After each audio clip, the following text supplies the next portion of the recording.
Cool. Thank you so much. I'm here to talk about hosting a Google MapUp event in Costa Rica, and I'll get into details of what that actually is in a little bit. But I wanted to start off with an example of pretty much like crowdsourcing and taking advantage of crowdsourcing. Through our phones, we're all linked to the internet, and through our phones, we can all provide all these different types of data, as the NSA obviously wants to get a hold of. But at the same time, it can be used for a lot of good. It can also be used for a lot of evil. So speaking of which, I'll go ahead and take a selfie of myself right here. There we go. And we'll begin with that. So here you go. Over the weekend, I used this GPS software, pretty much like GPS navigation called Waze. I was traveling from Birmingham back to Athens. And it pretty much set up this way. It serves like any other GPS, except that it allows users to input information. So like when I was driving back, I could see that about half a mile ahead, there was a cop waiting, like just fishing people who were speeding. And not only was I notified about that from one other user, but two other people had vouched for that sighting. The map also shows other Waze users that can provide information, so you can, like, if there's obstruction in the road, if there's a vehicle that's stuck on the side, users can provide information for that. And in a way, it's kind of like a community program. There are ways to regulate this. So, for example, you can't really submit any information unless you've driven already like 200 miles or so like that, 200 miles or so, just to kind of like help validate and create credibility on your accounts. At the same time, anything that I post gets thumbed up or thumbed down by anybody else that drives through that area and doesn't see a cop car, or in fact does see, like a car on the road. So with that, I'm going to talk a little bit about Costa Rica and the fact that I was there twice over the last year, and I was able to take some really cool pictures. And for example, like this one, all of which I might add, I took with my phone.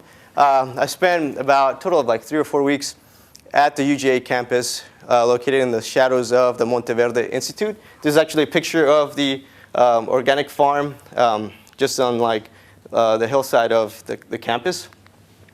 My research site is pretty much the Bellbird Biological Corridor, named after this fellow over here. And the whole plan is that the government, along with a lot of private ownerships and a lot of nature environmental services, nature environmental groups, want to create a bridge from the rainforest all the way down to the mangrove.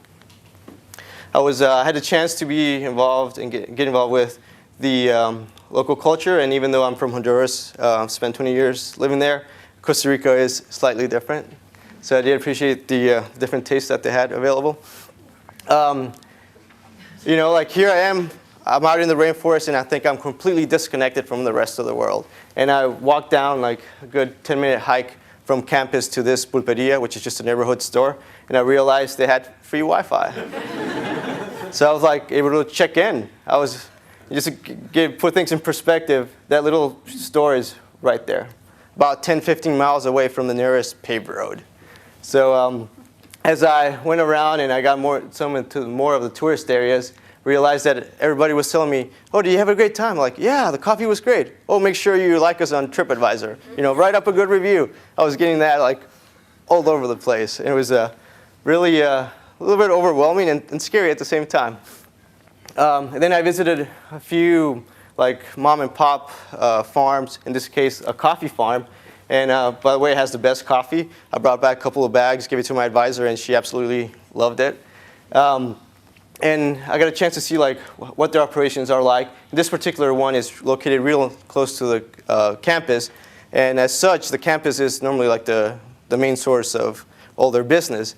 So when I had a chance to talk to their owner, asked them like, "Hey, what do you guys? What do you see a need to promote your business?" And they said like, "Oh, we would love to have, like a website or something along the lines so people could find us."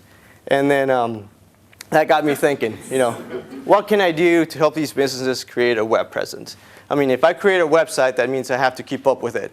If they create a website, that means that they have to like first learn how to do it and then like pay for the upkeep. So that's not really practical.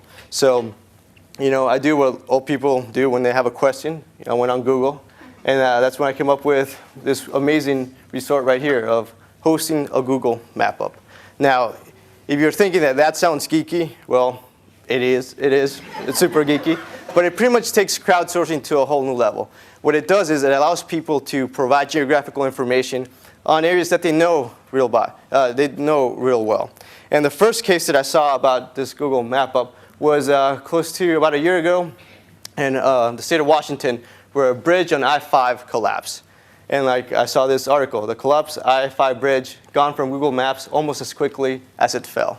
So the map was quickly updated just because they had a huge Google MapUp community up there. And I thought, why can't I do this, for Costa Rica?